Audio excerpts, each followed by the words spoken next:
नमस्कार दोस्तों, स्वागत है आपका मेरे चैनल कॉमिक्स लाइफ में। शुरू करते हैं अनिल मोहन जी द्वारा लिखा गया क्राइम थ्रिलर आतंक के साए पार्ट 6। सुंदरलाल होश में था। उसकी आंखों में खुशी के आंसू थे। वह बेड पर लेटा अपने करीब खड़े सोहनलाल और शंकर दास को आभार भरी निगाहों से देख रहा था। अपनी किस्मत पर उसे विश्वास नहीं आ रहा था कि पावा की कैद से वह बच निकला है। क्या बात है? सोहनलाल ने उसे घूरा। रोता क्यों है? कौन मर गया तेरा? कोई नहीं मरा, सुंदरलाल ने भारी स्वर में कहा। फिर रोता क्यों है? जवाब दे, सोहनलाल ने पूर्वता लहजे में कहा। तो तुम लोगों ने मुझे पावा की कैद से बचाया, मेरी चिंता की तो कौन सा तीर मार दिया हमने? सोहनलाल ने तीखे स्वर में कहा। तेरी चिंता नहीं करेंगे तो राह चलते की करेंगे? तू हमारा खैर ख्वाह था, भूल गया? अगर तेरे घर में हम सिर न छिपाते, तू हमें अपने घर में न घुसने देता, तो पावा ने हम लोगों को कब का साफ कर दिया होता। मानता है ना? अब सुंदरलाल क्या कहता? और फिर तुझे पावा ने क्यों पकड़ा? तेरी पावा से क्या दुश्मनी थी? हमें बचाने की चेष्टा में ही तो तेरी दुश्मनी पावा से हुई और उसने तुझे पकड़ा। यानी जो कुछ भी हुआ हमारी वजह से हुआ। तू पकड़ा गया तो हमारी वजह से पकड़ा गया, इसलिए हमारा भी इंसानी फर्ज बनता था कि तुझे बचाए। जैसे भी हो तुझे बचाया जाए। तुझे बचा भी लिया, तेरे पर कोई एहसान नहीं किया ऐसा करके। शंकर दास ने मुस्कुराकर सुंदरलाल का कंधा थपथपाया। फालतू मत सोचो सुंदर, तुम घायल हो, आराम करो। तुम हमारे पर बहुत बड़ा एहसान कर चुके हो, वही बहुत है। हम उसे ही नहीं उतार सकते हैं। 2-3 दिन लगेंगे, तुम्हारी हालत सुधर जाएगी। सुंदरलाल गहरी सांस लेकर रह गया। उसके जख्मों पर दवा लगा दी गई थी। जरूरत की हर वस्तु उसे मुहैया करा दी गई थी। इस समय उसे सिर्फ आराम की आवश्यकता थी। जो भी हो, इस बात के लिए वह सोहनलाल और शंकर दास का दिल से शुक्रगुजार था कि उसे पावा की कैद से निकाल लिया गया। अगर ऐसा न होता तो उसकी मौत निश्चित थी। वह तो कैद में खुद को मरा ही समझ रहा था। तभी बेल बजी। शंकर दास ने सावधानी से दरवाजा खोला। आने वाला जयराम पाटिया था। पाटिया ने सुंदरलाल को देखा तो उसके होठों पर मुस्कान बिखर गई। यह शायद सुंदरलाल होगा। जयराम हौले से हंसा। हाँ, सोहनलाल ने सिर हिलाया। इसे बचाकर वास्तव में बहुत बड़ा काम किया तुमने। कहाँ से बचाया इसे? शंकर दास ने बताया। जयराम पाटिया ने हौले से सिर हिलाया। महेश चंद्र के मरने की खबर तो मुझे मिल गई थी और मैं समझ गया था कि यह कारनामा तुम लोगों का ही है, परंतु सुंदरलाल को निकाल लाने के बारे में मैं नहीं जान सका था। सुंदरलाल पाटिया को चेहरे से पहचानता था। उसने बेड पर बैठना चाहा। लेटे रहो, जयराम पाटिया ने मुस्कुराकर कहा। सुंदरलाल ने पुनः उठने की चेष्टा नहीं की। तुम आराम करो सुंदर, सोहनलाल बोला। हम दूसरे कमरे में हैं। उसके बाद सोहनलाल, शंकर दास और जयराम पाटिया दूसरे कमरे में पहुंचे। जयराम ने सिगरेट सुलगाई और कश लेकर गंभीर स्वर में बोला। तीरथराम पावा के बारे में अब तुम लोगों का क्या प्रोग्राम है? शंकर दास ने मुंह बनाकर पाटिया को देखा। पाटिया, हर काम वक्त पर सब्र के साथ होता है, जल्दबाजी अच्छी नहीं होती। तुम जब भी मिलते हो, आते हो, पावा के बारे में यही बात करते हो, शंकर दास ने कहा। हाँ, जयराम पाटिया ने मुस्कुराकर सिर हिलाया। मेरे मतलब की यही बात है, इसलिए मैं तो करूँगा ही, लेकिन इस वक्त मेरा इस बात के प्रति मतलब कुछ और ही था। क्या?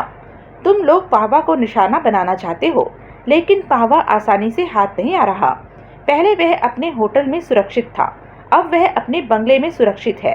ऐसे में उस पर हाथ डालना मौत को दावत देना है। जो तुम कह रहे हो यह तो हम भी जानते हैं जयराम, सोहनलाल ने कहा।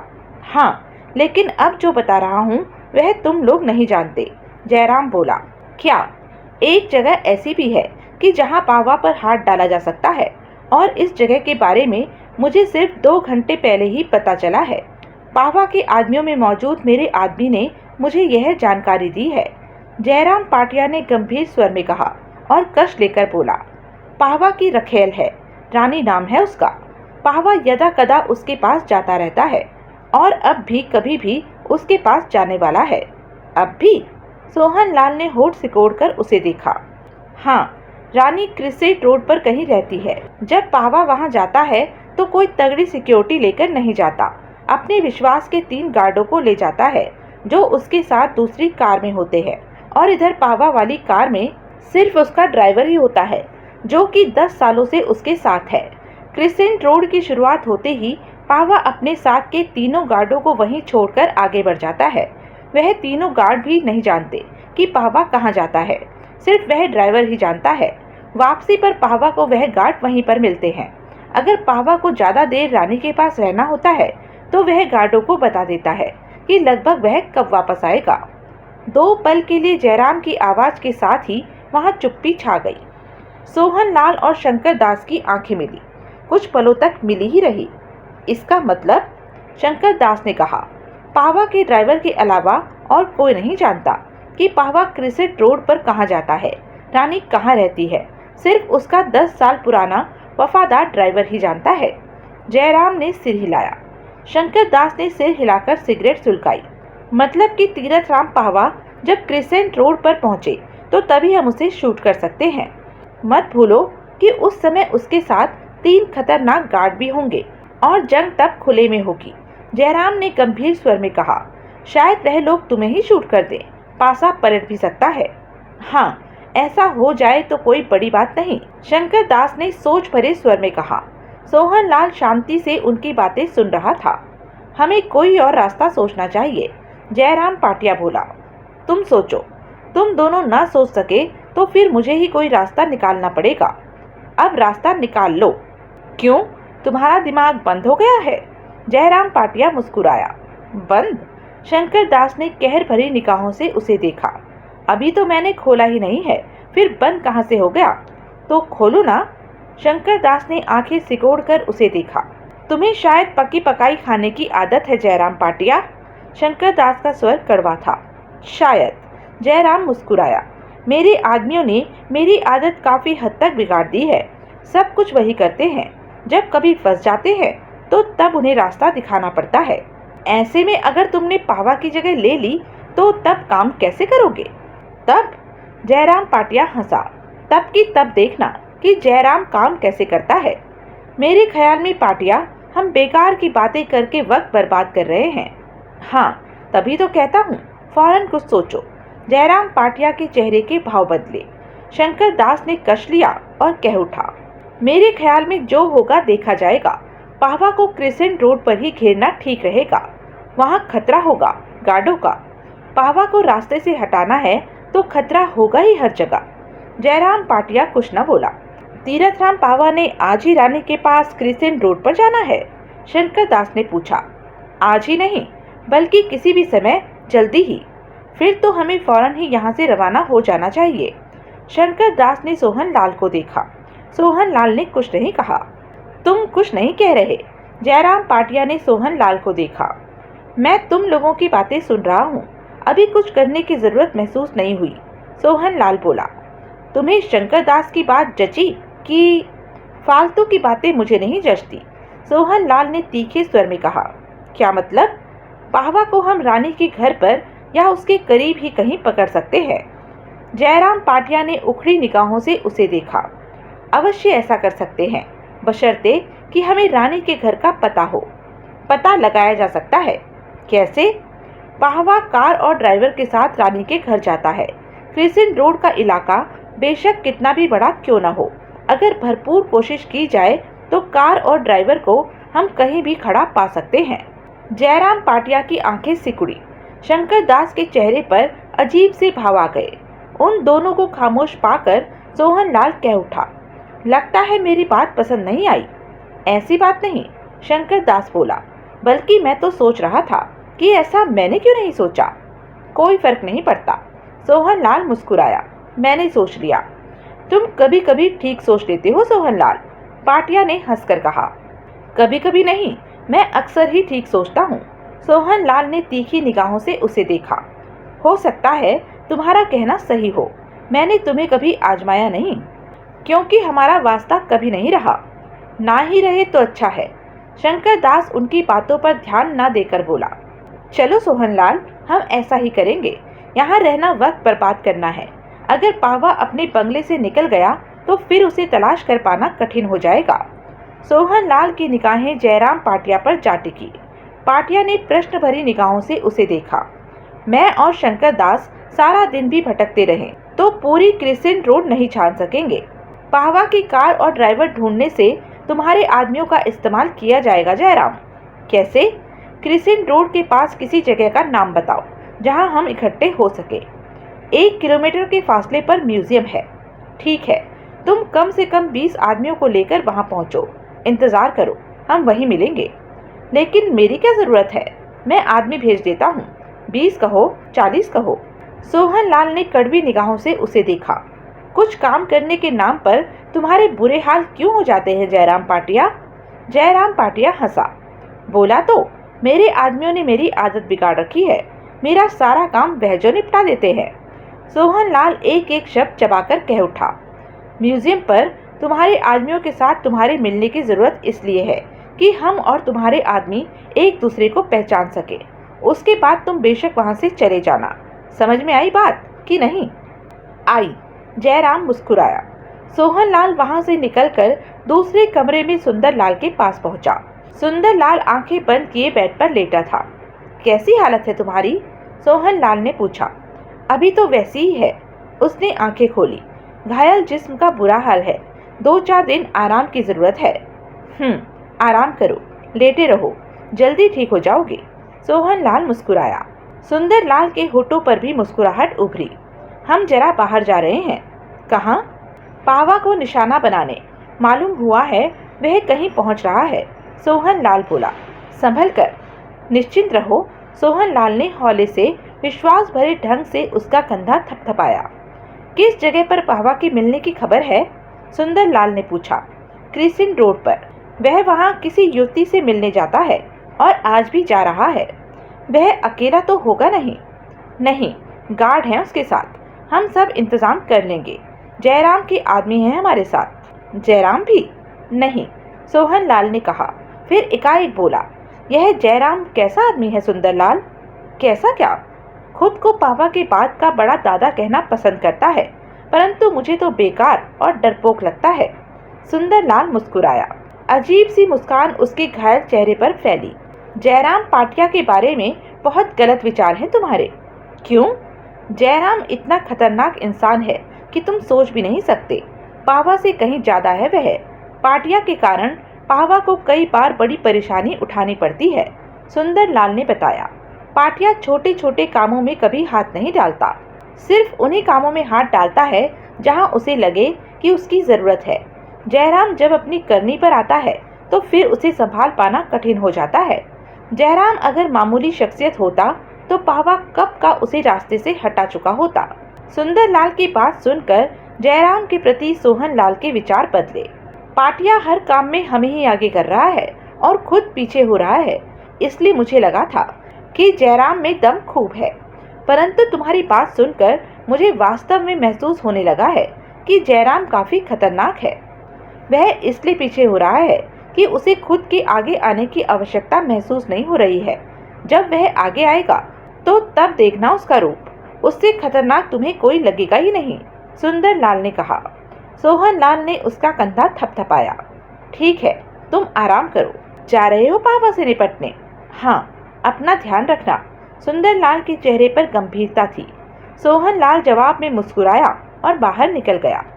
शंकर दास और सोहन लाल तीरथ राम पाहवा के बंगले से काफी दूर कार के भीतर बैठे थे, परंतु उनकी निगाहें पाहवा के बंगले के मुख्य गेट पर थी। पाहवा अभी तक नहीं निकला। सोहन लाल बोला। आधा घंटा हो गया हमें। इंतजार की आदत डालो, शंकर दास ने शांत स्वर में कहा। और कितना इंतजार करें? सारा दिन। सारा दिन? सोहन लाल ने अजीब सी निगाहों से उसे देखा। इस तरह सारा दिन बैठा नहीं जाएगा। यही तो फर्क है तुम में और हम में। हम मिलिट्री वालों को यह पढ़ाई मिली होती है कि हर काम में सब्र का इस्तेमाल करो। दुश्मन सामने हो तब भी सब्र के साथ उस पर वार करो। यह एक बहुत बड़ा इम्तिहान होता है। कई बार यही सब्र बड़े बड़े काम आसानी से निपटा देता है, शंकर दास ने कहा। सोहन लाल ने मुंह बिगाड़ा। तुम तो मुझे मिलिट्री वाला लेक्चर देने लगे। समझा रहा हूँ। समझाओ मत, बल्कि खुद कुछ समझने की चेष्टा करो, सोहन लाल ने कहा। क्या? तुम्हारे मिलिट्री के लेक्चर में यह बात भी शामिल होती है कि अगर दुश्मन खिसक गया हो तो उसके बंगले के बाहर कार में बैठे सिगरेट फूंकते रहो, वक्त बर्बाद करते रहो। क्या मतलब? मतलब तो तुम भी समझ रहे हो शंकर दास। शंकर दास 2 क्षणों के लिए खामोश हो गया। तुम्हारा क्या ख्याल है, तीरथ राम वास्तव में बंगले से हमारे आने से पहले ही चला गया होगा? मैंने तो अपना विचार जाहिर किया है। सोहन लाल अब गंभीर हो गया था। अगर ऐसा हुआ तो दोबारा ऐसा कोई मौका तलाश करने में काफी दिन लग सकते हैं। हाँ, आज हमें अच्छा मौका मिल रहा था। सोहन लाल ने पहलू बदला। कई पलों के लिए उन दोनों के बीच खामोशी सी रही। अब कैसे मालूम किया जाए कि पाहवा क्रिसेंट रोड की तरफ रवाना हो चुका है कि नहीं? मालूम करने का कोई रास्ता नहीं। उसके बंगले से तो यह जानकारी मिलने से रही। दोनों असमंजसता भरी मुद्रा में आधा घंटा और कार में बैठे रहे। कब तक इस तरह बैठे रहेंगे? दिन भर, शंकर दास ने शांत स्वर में कहा। यह तो फालतू के लटक गए। मालूम हो कुछ होना है तो 2 दिन भी बैठा जा सकता है। शंकर दास ने कुछ नहीं कहा। फाटक तो खुल रहा है, एकाएक शंकर दास ने शीत लहजे में कहा। सोहन लाल चौंका, फौरन सीधा होकर बैठ गया। निगाहें दूर पाहवा के बंगले के फाटक पर जा टिकी।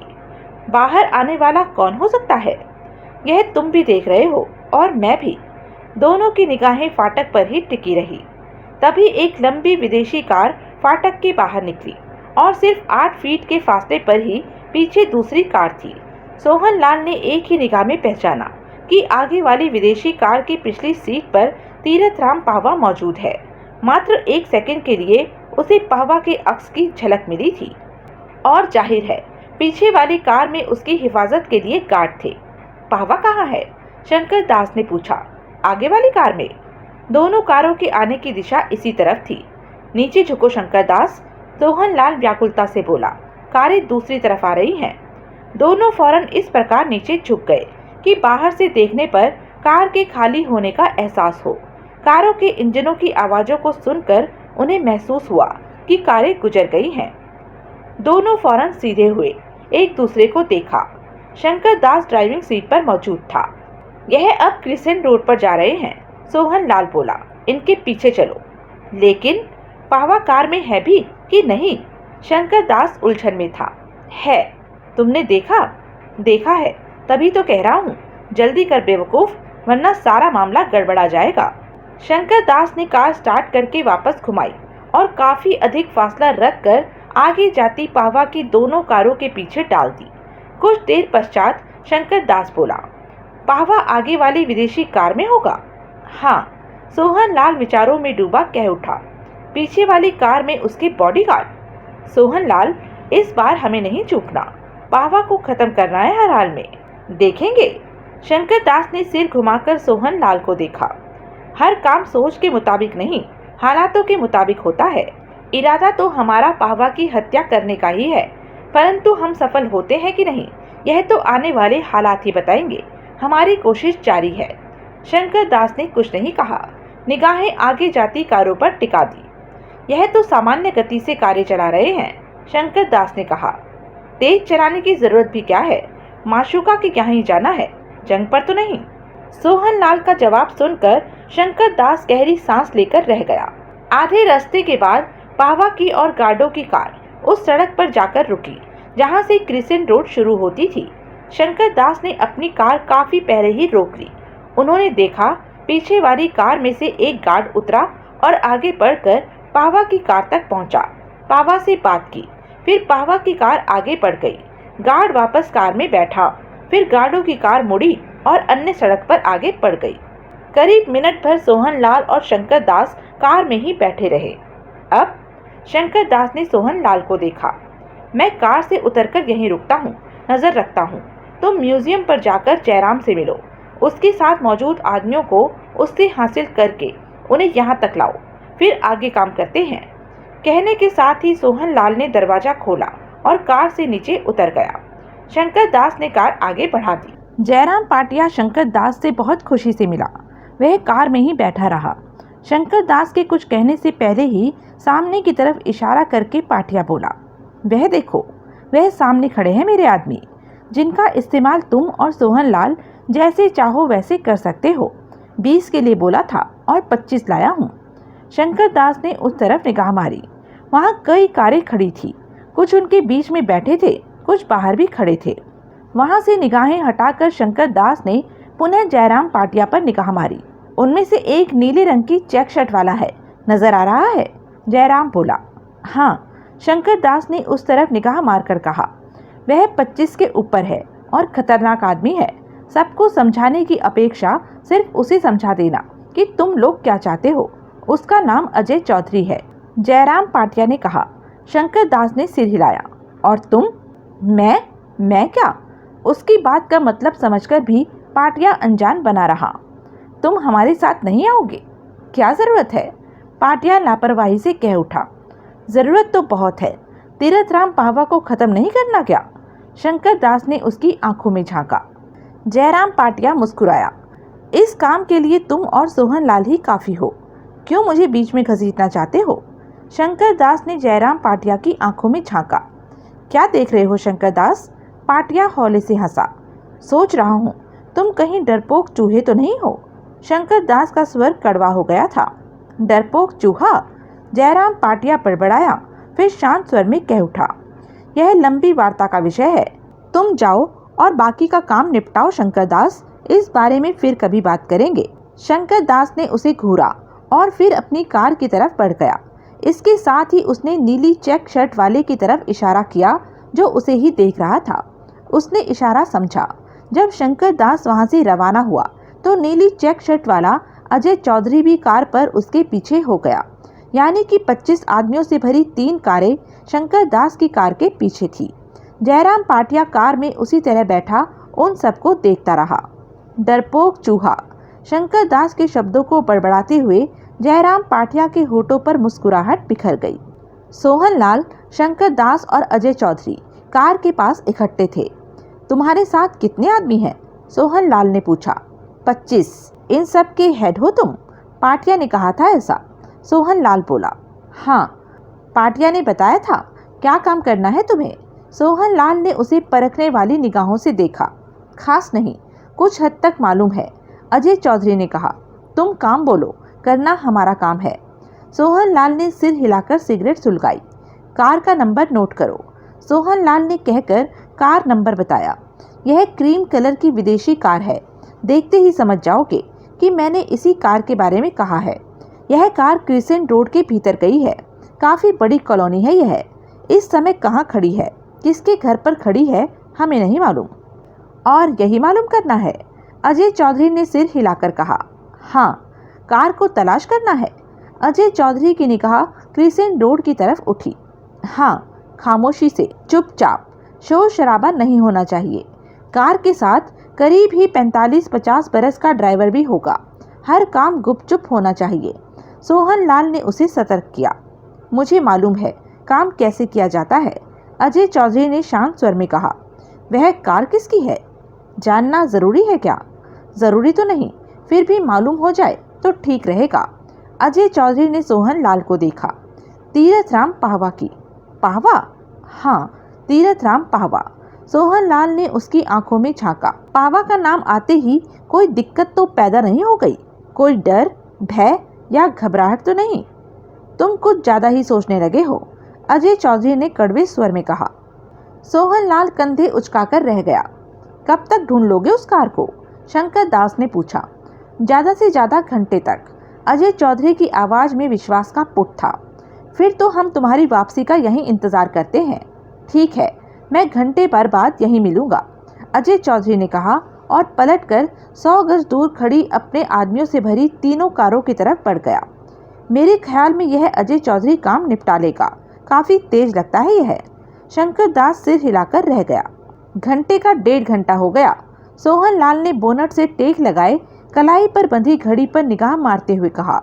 फिर निगाहें कार के भीतर बैठे शंकर दास पर टिका दी। सुना तुमने, मैंने कुछ कहा? सोहन लाल पुनः बोला। क्या? सुनने के बावजूद भी शंकर दास बोरियत भरे अंदाज में कह उठा। मैंने कहा अपना वह शेर अजय चौधरी तो दहाड़ कर कह रहा था कि घंटे भर में कार का पता लगाकर वापस आ जाएगा, लेकिन अब तो 1.5 घंटा बीत चुका है, अभी तक आया नहीं। आ जाएगा, वह तो मुझे भी पता है आ जाएगा। सारा दिन बिताकर रात को लौटा तो क्या फायदा? अब मैं क्या कहूँ? शंकर दास उसी कार में पसरे पसरे बोला। सोहन लाल ने गहरी सांस लेकर क्रिसेंट रोड की तरफ निगाहें घुमा दी। जयराम पाटिया मुझे बड़ा हरामी लगता है, शंकर दास ने कहा। कैसे? हरामी हमें आगे करता फिर रहा है और खुद पीछे को भागे जा रहा है। हरामी आदमियों की यही निशानी होती है। सोहन लाल हौले से हंसा। मुझे तो पूरा का पूरा डरपोक चूहा लगता है। डरपोक चूहा? सोहन लाल पुनः हंसा। भूल में हो, डरपोक चूहा वह नहीं, मैं हूँ। यह तो जाने कैसे मुझ में इतनी हिम्मत आ गई पाहवा के खिलाफ खड़े होने की, वरना मैं तो किसी को घूसा लगाने के भी काबिल नहीं था और ना ही इस हक में रहता था कभी। खून खराबे से तो मुझे दहशत होने लगती थी। अगर पाहवा के आदमी लड़के लड़की की हत्या न करते, जिनको कार का ड्राइवर बनकर मैं इस शहर से निकल जाना चाहता था, और यह काम वह मेरी रिवॉल्वर के कारण मजबूर होकर कर रहे थे। बहरहाल एक बार में उनकी हत्या भी बर्दाश्त कर लेता, परंतु उस मासूम युवती के साथ उन लोगों ने बलात्कार किया, फिर उसकी हत्या की। सोहन लाल का स्वर भारी हो गया था। शायद यही कारण था कि जिसने मेरी आत्मा को झंझोड़ कर रख दिया था। हर समय मुझ पर छाए रहने वाले आतंक के साए जाने कहाँ छट गए और मेरे भीतर छाया दरिंदापन जाने कहाँ से उभर कर बाहर आ गया और कहर बरस पड़ा तीरथ राम पर। मैं खुद हैरान हूँ कि मैं ऐसा कैसे बन गया। कार के भीतर बैठा शंकर दास सोहन लाल के चेहरे को देखता रह गया, जहाँ सिर्फ उदासी ही उदासी थी। उसकी आंखें बता रही थी कि अब वह जिंदगी से थकता जा रहा है। कई पलों तक उनके बीच चुप्पी व्याप्त रही। मैं जयराम पाटिया की बात कर रहा था। सोहन लाल ने निगाहें उठाकर कार के भीतर बैठे शंकर दास को देखा। जयराम के बारे में तुम अपने मस्तिष्क में गलत ख्याल बसा रहे हो। पहले मैं भी ऐसा ही सोच रहा था, परंतु सुंदर से मेरी बात हुई तो उसने बताया कि जयराम पाटिया पाहवा से भी खतरनाक है। वक्त आने पर वह सब कुछ कर गुजरने की हिम्मत रखता है, परंतु सामने तभी आता है जब वह इस बात की जरूरत महसूस करता है कि उसे सामने आना चाहिए। शंकर दास के होठ सिकुड़ गए। ऐसा? सुंदर ने तो यही बताया था। मेरे ख्याल से गलत नहीं कहा होगा। शंकर दास सोहन लाल को देखता रहा, बोला कुछ नहीं। सोहन लाल ने बोनट की टेक छोड़ी और कार में शंकर दास की बगल में आ बैठा। 1 घंटे से खड़े हो, थोड़ी देर और खड़े हो लेते, तुम्हारी टांगों में काफी दम लगता है। शंकर दास ने वक्त बिताने के लहजे से व्यंग भर स्वर में कहा। तुम जैसों को खड़े होकर यूं ही टांगे तुड़वाने में मजा आता है। अब तुम्हारी बारी है खड़े होने की। हाँ, मेरा दिमाग ठीक है, मैं बैठा ही अच्छा हूँ। बैठे रहो, मैंने उठने के लिए तो नहीं कहा। सोहन लाल का स्वर कड़वा हो गया। 2 घंटे बीत गए। अब सोहन लाल ही नहीं, शंकर दास भी बेचैनी से भर उठा। दोनों की निगाहें टकराई। सोहन लाल, शंकर दास ने पहलू बदला। घड़ी में समय देखा। दोपहर के 2 बज रहे थे। हाँ, 2 घंटे बीत चुके हैं। न तो अजय चौधरी आया और न ही उसका कोई प्यादा। अपनी मिलिट्री वाली ट्रेनिंग भूल गया। धैर्य धैर्य रखो जवान, सोहन लाल व्यंग से बोला। चुप रह, जो मैं कह रहा हूँ उस पर बात कर। मुझे कुछ गड़बड़ लग रही है। कैसी गड़बड़? कहीं यह सारा मामला पाहवा की निगाह में ना आ गया हो। यह संभव नहीं। सोहन लाल ने नकारात्मक मुद्रा में सिर हिलाया। क्यों? जिस ढंग से हम काम कर रहे हैं उस हिसाब से पाहवा को किसी प्रकार का शक होना संभव नहीं। शंकर दास ने कंधे उचकाए फिर बोला। गलतफहमी है तुम्हारी। मिलिट्री की सर्विस के दौरान हमें लिखवाया गया था कि हमेशा हर बात की आशा। शट अप, सोहन लाल ने दांत खींचकर कहा। बात बात पर मिलिट्री का रोना रोने लगते हो। यहाँ हम कोई सरहद की जंग लड़ रहे हैं, एक बंदे को मारना है, तुम तो बात का पहाड़ बनाने लगते हो। शंकर दास ने सख्त निगाहों से सोहन लाल को देखा। मेरी निगाहों में मार धाड़ के मामले में तुम अभी बहुत छोटे हो। छोटा हूँ? हाँ, छोटा ही ठीक हूँ। पाहवा जब सामने आए तो संभाल लेना उसे, सोहन लाल ने कड़वे स्वर में कहा। मिलिट्री का सर्विस के दौरान तुम्हें इस बात की ट्रेनिंग तो मिली होगी कि तीरथ राम पाहवा को कैसे संभालना है। बेकार की बात छोड़ो, सोचो कि अभी तक किसी की वापसी क्यों नहीं हुई। बेकार की बात सोचने में कोई फायदा नहीं। आराम से बैठे रहो, शाम तक कोई नतीजा तो सामने आएगा ही। तुम तो धैर्य का इस्तेमाल करना अच्छी तरह जानते हो, सोहन लाल ने लापरवाही से कहा। शंकर दास ने दांत भींचकर सख्त निगाहों से सोहन लाल को देखा। जवाब में सोहन लाल ने उसे सुलगाने वाले अंदाज में दांत दिखा दिए। शंकर दास का मन किया कि सोहन लाल का सिर फाड़ दे, लेकिन अपने इस ख्वाहिश को दबाकर रह गया। वह भी जानता था कि सिवाय इंतजार करने के उसके पास और कोई रास्ता नहीं। तीसरा घंटा पूरा होने को आया। दोनों की बेचैनी चरम सीमा पर पहुंच गई थी। मुझे तो लगता है अजय चौधरी के न आने के पीछे भारी गड़बड़ है, शंकर दास बोला। सोहन लाल अब क्या कहता, वह व्याकुलता से भरा पड़ा था, सिर्फ कंधे उचकाकर रह गया। मेरे ख्याल से हमें जयराम पाटिया से बात करनी चाहिए, शंकर दास बोला। वह क्या करेगा? सोहन लाल ने गर्दन घुमाकर शंकर दास को देखा। कुछ तो करेगा ही। कुछ नहीं करेगा वह। अपने आदमी उसने हमारे हवाले कर दिए, उसका काम खत्म। हमारी तरह वह भी अनजान होगा कि उसके आदमी इस समय कहाँ हैं। और वैसे भी जयराम पाटिया से संबंध कहाँ बनेगा, क्या मालूम कहाँ पर होगा वह, सोहन लाल बोला। शंकर दास होठ भींचकर रह गया। एकाएक सोहन लाल चौंक कर सीधा हुआ। पूरी कार ही हिल उठी। वह आ रहा है, सोहन लाल की आवाज़ गूंजी। शंकर दास ने फौरन सामने देखा। अजय चौधरी 4 आदमियों के साथ उसकी कार की तरफ आ रहा था। गनीमत है, अपना थोबड़ा तो दिखाया इसने, शंकर दास के होठों से निकला। थोबड़े की छोड़, पहले यह तो देखें कि क्या तीर मारकर लौटा है अपना शेर। उन चारों आदमियों के साथ अजय चौधरी कार के करीब आकर ठिठका। अजय चौधरी ने गंभीर निगाहों से दोनों को देखा। सोहन लाल आंखें सिकोड़कर उसे देख रहा था। चौधरी के कुछ कहने से पहले ही सोहन लाल कह उठा, क्यों पहलवान, तुम तो घंटे भर में लौट रहे थे और अब 3 घंटे हो रहे हैं। हाँ, क्योंकि क्रिसेंट रोड पर वह कार नहीं थी। पावा क्रिसेंट रोड पर जाता ही नहीं, बल्कि क्रिसेंट रोड पार करके आगे आबू लेन पर जाता है। हमने वहां पर उसकी कार और ड्राइवर को ढूंढा। वाह, फिर तो तुमने बहुत हिम्मत वाला काम किया, सोहन लाल खुशी से हौले से हंसा। क्या पावा को हमारे बारे में पता है कि हम क्या कर रहे हैं, जिसके कारण मेरे सारे के सारे आदमी उसके कब्जे में हैं। सिर्फ मैं अकेला ही इस समय आज़ाद हूँ, चौधरी ने कहा। सोहन लाल और शंकर दास की निगाहें चौधरी के साथ मौजूद चारों पर घूमी। यह 4 तो हैं तुम्हारे साथ, यह मेरे नहीं, पावा के आदमी हैं। पावा के? सोहन लाल के शब्द उसके होठों में ही रह गए। तभी चौधरी को पीछे खींचकर एक ने रिवॉल्वर उसकी कमर में लगा दी। अजय चौधरी के चेहरे पर विवशता के भाव नाच उठे। अन्य तीनों ने रिवॉल्वर निकालकर सोहन लाल और शंकर दास की तरफ कर दी। हिलना नहीं, वरना। सोहन लाल और शंकर दास स्तब्ध रह गए। क्या चाहते हो तुम लोग? शंकर दास के होठों से निकला। कार की पिछली सीट पर आ जाओ और अपनी रिवॉल्वरें अगली सीट पर ही रखते जाना। क्यों? सोहन लाल के होठ भींच चुके थे।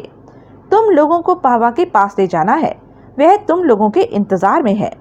एकाएक सोहन लाल का चेहरा फक सा पड़ने लगा, जबकि शंकर दास के दांत भींच गए। आंखों में सुर्खी और जलजले के से भाव उजागर हो उठे थे। तीरथराम पावा ने सामने खड़े सोहन लाल और शंकर दास को वहशी निगाहों से देखा। यह रानी का 4 कमरों का खूबसूरत घर था, जो कि पावा ने ही उसे दे रखा था। वहां पर इस समय ज्यादा लोग भी नहीं थे। पावा था, रानी थी, 4 वह थे जो सोहन लाल और शंकर दास को वहां लाए थे। 2 अन्य खतरनाक इंसान और नजर आ रहे थे। इनके अलावा रिवॉल्वर की जद में अजय चौधरी खड़ा था। अजय चौधरी के 18 आदमी पावा के हाथ लगे थे, जिन्हें पावा के आदमी कब के ले जा चुके थे।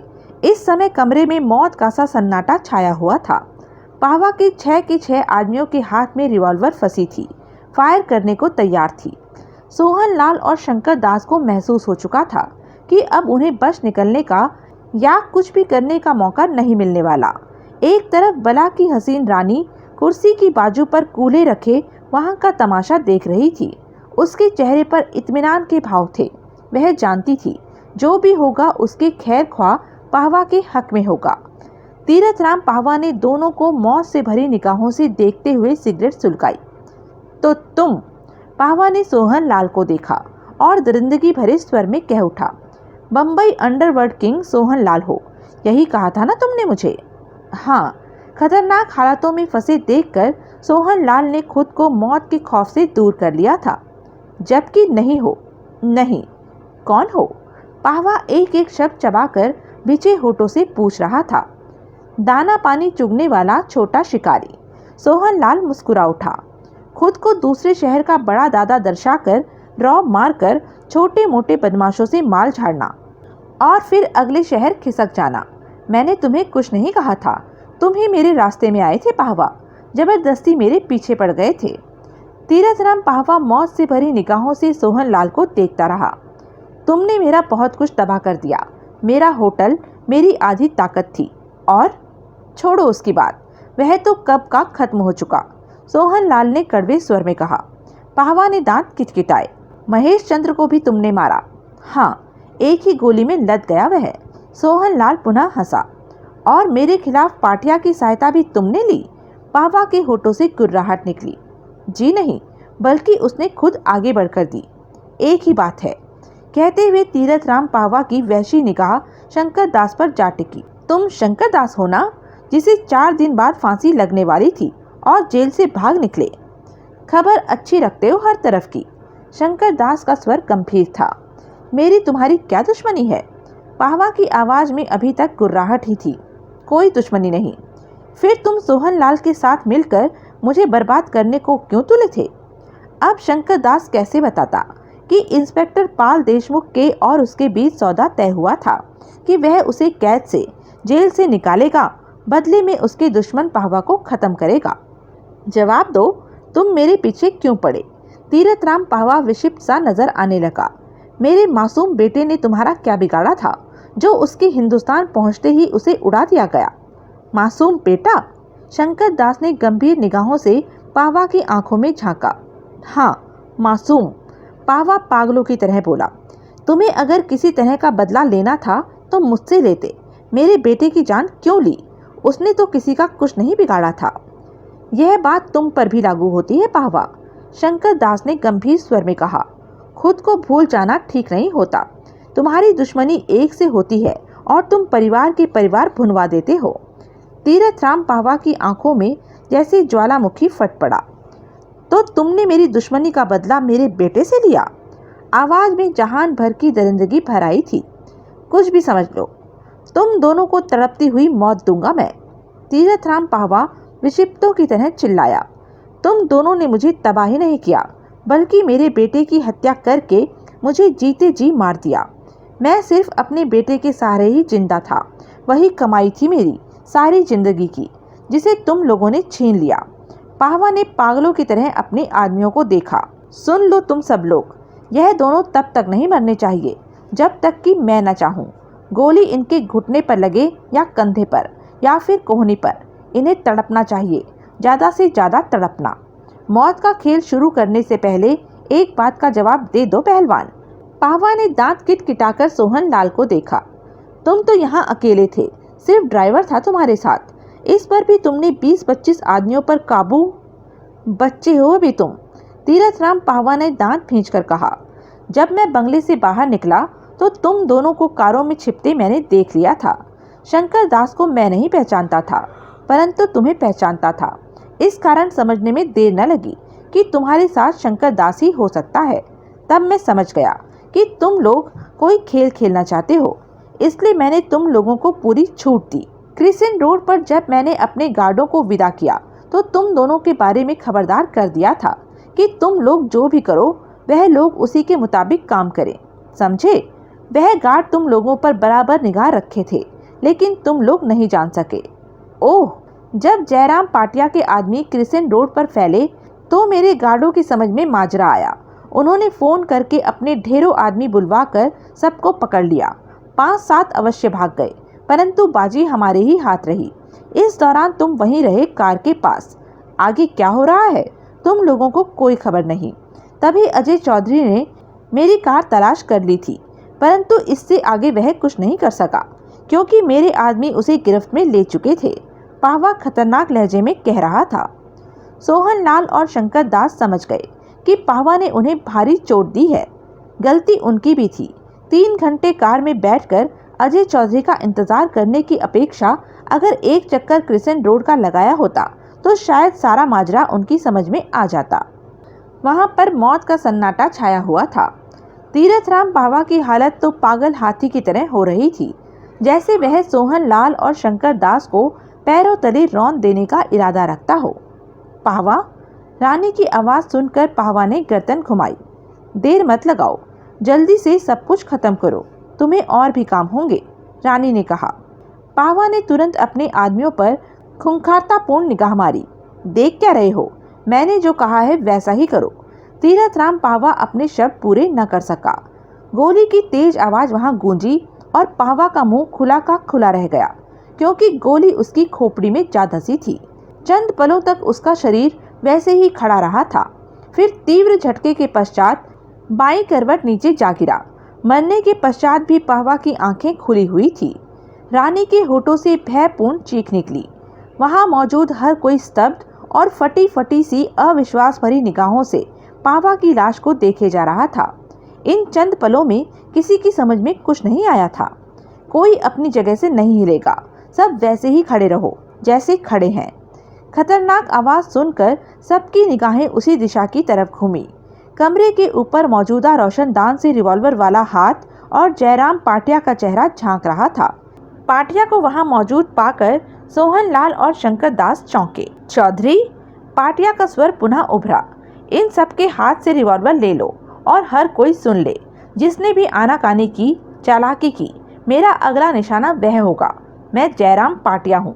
सोहन लाल, शंकर दास, तुम भी चौधरी का साथ दो। चौधरी, सोहन लाल और शंकर दास ने अगले ही पल उन 6 के 6 हाथों से रिवॉल्वरें झटक कर उन पर तान दी। एक एक रिवॉल्वर जेबों में भी घुस ली। रानी भय की मूर्ति बनी हक्की बक्की सी खड़ी थी। रोशनदान से जयराम का चेहरा गायब हो गया और आधे मिनट पश्चात पाटिया ने भीतर कदम रखा। उसके हाथ में रिवॉल्वर थी और चेहरे पर खतरनाक भेड़िया कैसे भाव। आगे बढ़कर उसने नीचे पड़ी तीरथ राम पावा की लाश को जूते से सीधा करके उसे देखा। मर गया साला। जयराम ने निगाहें उठाकर सब पर निगाह मारी। सुनने के बाद कोई मानेगा भी नहीं कि तीरथ राम पावा को जयराम पाटिया ने आसानी से गोली से उड़ा दिया। इतनी आसानी से कि पावा को अपनी मौत की भी खबर नहीं हो सकी। जयराम पाटिया इस समय वास्तव में सबसे बड़ा दरिंदा लग रहा था। तुम अचानक कहाँ से टपक पड़े? सोहन लाल ने पूछा। टपका? जयराम हंसा। मैंने कहाँ टपकना है, मैं तो तब से यहीं था, कहीं गया ही नहीं था। मेरे सबसे बड़े दुश्मन को खत्म करने की तैयारी हो रही है और मैं चला जाऊं? यह कैसे हो सकता है? और मेरे यहाँ रहने के कारण ही सारे हालात नजर आते चले गए कि पावा ने बाजी का रुख अपनी तरफ मोड़ दिया है और मैं इसी वक्त की घात लगाए बैठा था कि कब मुझे मौका मिले और मैं पावा को शूट करूं।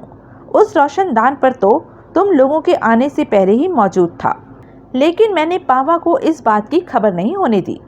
वास्तव में तुमने तो कमाल ही कर दिया, शंकर दास मुस्कुराकर बोला।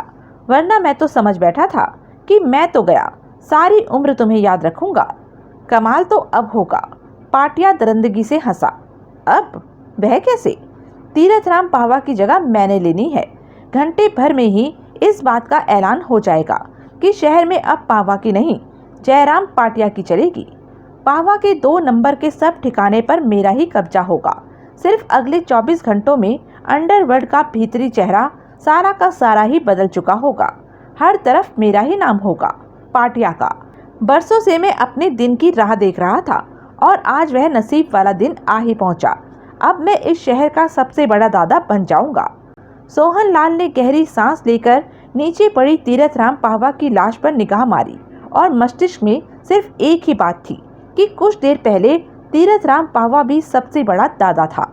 बाहर आकर सोहन लाल और शंकर दास ने एक दूसरे को देखा। दोनों के होठों पर मुस्कान उभरी। यह मुस्कान शायद हमेशा हमेशा की विदाई लिए थी। बाकी का मामला हमसे ताल्लुक नहीं रखता, सोहन लाल बोला। पाटिया खुद निपटता रहेगा। हाँ, शंकर दास ने सिर हिलाया। अगर तुम मेरा साथ न देते तो शायद मैं इतना आगे बढ़कर पावा के खिलाफ न उठ पाता। क्या कहा जा सकता है कि कब क्या होता है, सब ऊपर वाले का खेल है, शंकर दास ने मुस्कुराकर कहा। और सुंदर, उसका क्या होगा? होना क्या है, 1-2 दिन में ठीक होकर अपने रास्ते पर लग जाएगा। सोहन लाल हंसा। अब चलते हैं अपने अपने रास्ते पर। तुम्हारे पीछे पुलिस है, इस शहर में तो क्या, तुम्हारा इस शहर के आसपास भी रहना ठीक नहीं। मेरे ख्याल में यहाँ से फौरन दूर हो जाओ। हाँ, शंकर दास ने कलाई पर बंधी घड़ी पर निगाह मारी। शाम हो रही थी। मैं रात तक निकल जाऊंगा। इंस्पेक्टर पाल देशमुख से मैंने जो वायदा किया था वह पूरा हो चुका था। तो विदा दोस्त। सोहन लाल ने हाथ आगे बढ़ाया। शंकर दास ने गर्मजोशी से उसका हाथ थामा। विदा, मैं तुम्हें हमेशा याद रखूंगा, लेकिन मुझे बीता वक्त याद रखने की आदत नहीं है। नया दिन, नई बात, जो बीता दूर कर दिया। शंकर दास हंस पड़ा। दोनों ने विदा ली और अलग अलग रास्तों पर बढ़ गए। चलते चलते सोहन लाल ने सिगरेट सुलगाई और निगाहें उठाकर आसमान की तरफ देखा। सूर्य पश्चिम की तरफ डूब रहा था। उसकी सुर्खी अब लाली में बदलती जा रही थी। अब इस शहर से सोहन लाल का दाना पानी खत्म हो चुका था। अब उसे किसी दूसरे शहर में पहुंचना था और वहां पर दादाओं के बीच खुद को किसी दूसरे शहर का बड़ा दादा साबित करना था। उन पर रौब जमा कर, अपने खतरनाक अंदाजों से उन्हें प्रभावित करके, उनसे नोट ऐंठ कर, इससे पहले कि किसी को उस पर शक हो, वहां से चंपत हो जाना था। अब किस शहर का रुख करना है और वहां जाकर क्या कहानी बनानी है, यह तो सोचने के लिए उसने रात किसी होटल में बिताने और सुबह इस शहर को छोड़ने का फैसला किया। थोड़ी सी ठीक ठाक होटल में उसने सिंगल रूम लिया। अंधेरा होने को था। 2-4 पैग मारकर पिछले दिनों की थकान को कुछ कम किया और खाना खाकर थका टूटा सो गया। सुबह जब आंख खुली तो दिन के 9 बजे थे। उसने बेल मारकर वेटर को बुलाया और चाय के साथ अखबार लाने को कहा। तत्पश्चात सिगरेट सुलगाकर अपने अगले कदम के बारे में सोचने लगा। 10 मिनट में ही वेटर चाय के साथ न्यूज़पेपर दे गया। चाय के घूंटों के साथ सोहन लाल अखबार पर भी निगाह मारने लगा। पहले पेज पर ही तीरथराम पाहवा की मौत का जिक्र था। खबर में यही था कि कानून उसके हत्यारे को तलाश कर रहा है। बस पाहवा की मौत के बारे में सिर्फ इतनी ही खबर थी। सोहन लाल के चेहरे पर कड़वी मुस्कान फैल गई। उसे अच्छी तरह मालूम था कि कानून का जर्रा जर्रा जानता था कि तीरथराम पाहवा को जयराम पाटिया ने मारा है, परंतु अब किसी में इतनी हिम्मत ही कहाँ थी कि पाटिया के खिलाफ आवाज उठा पाता। सब डंडे का खेल है। तभी पहले पेज पर ही नीचे दी खबर पर सोहन लाल की निगाहें जा अटकी। आंखें फटी की फटी रह गई। सांस लेना और चाय पीना तक भूलकर ठगा सा बैठा रह गया। वह खबर शंकर दास की थी कि रात को स्टेशन पर शंकर दास को पुलिस ने मौके पर उस समय पकड़ लिया जब वह शहर से फरार हो जाने की कोशिश में था।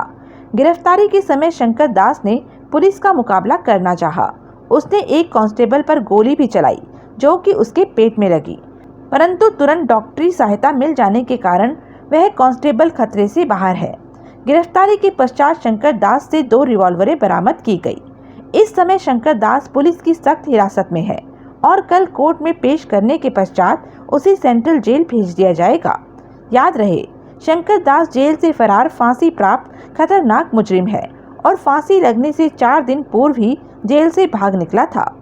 सोहन लाल ने गहरी सांस लेकर अखबार एक तरफ रखा और आंखें बंद कर ली। चेहरे पर अफसोस झलक रहा था। आखिरकार उसे अपनी सोचों पर यह सोच लगाकर उन्हें रोक देना पड़ा कि जिसकी जितनी सांसें ऊपर वाले ने दी हैं उसने उतनी ही सांसें लेनी है, न कम न ज्यादा। शंकर दास की सांसें बाकी थी तो वह जेल से निकलकर पाहवा को खत्म करने के लिए उसके साथ आ मिला था और अब सांसें खत्म होने का वक्त आया तो ऊपर वाले ने पुनः उसे कानून के घेरे में लापटका और उसे इस बात का भी पूरा विश्वास था कि कानून के ठेकेदार को शंकर दास हद से ज्यादा खतरनाक घोषित करके ज्यादा से ज्यादा 2 सप्ताह के भीतर ही फांसी के फंदे पर लटका देंगे। कुछ देर तक सोहन लाल इसी मुद्रा में बैठा रहा, फिर आंखें खोली। मस्तिष्क कुछ भारी हो रहा था। ठंडी हो चुकी चाय को उसने टेबल पर रखा और सिगरेट सुलगा ली। निगाहें पुनः करीब खड़े अखबार की तरफ घूम गई। शंकर दास को इस तरह पुनः कानून के शिकंजे में फंस जाना उसे तो अच्छा नहीं लगा था, लेकिन वह कर भी क्या सकता था। सिर को झटका देकर उसने शंकर दास के प्रति सारे विचार दिलो दिमाग से निकालने चाहे, परंतु वह निकल नहीं पा रहे थे। सोहन लाल ने पुनः वेटर को बुलाकर चाय का ऑर्डर दिया और उठकर कमरे में टहलते हुए अपने बारे में सोचने लगा कि अब किस शहर में जाकर क्या करना है। परंतु शंकर दास को फांसी लगने का ख्याल बार बार उसके मस्तिष्क की सोचों को भटका रहा था। तो यह था इस उपन्यास का अंतिम भाग। ऐसे ही मज़ेदार उपन्यास के लिए बने रहें मेरे साथ और हाँ, मेरे चैनल को लाइक, शेयर और सब्सक्राइब करना ना भूलें। धन्यवाद।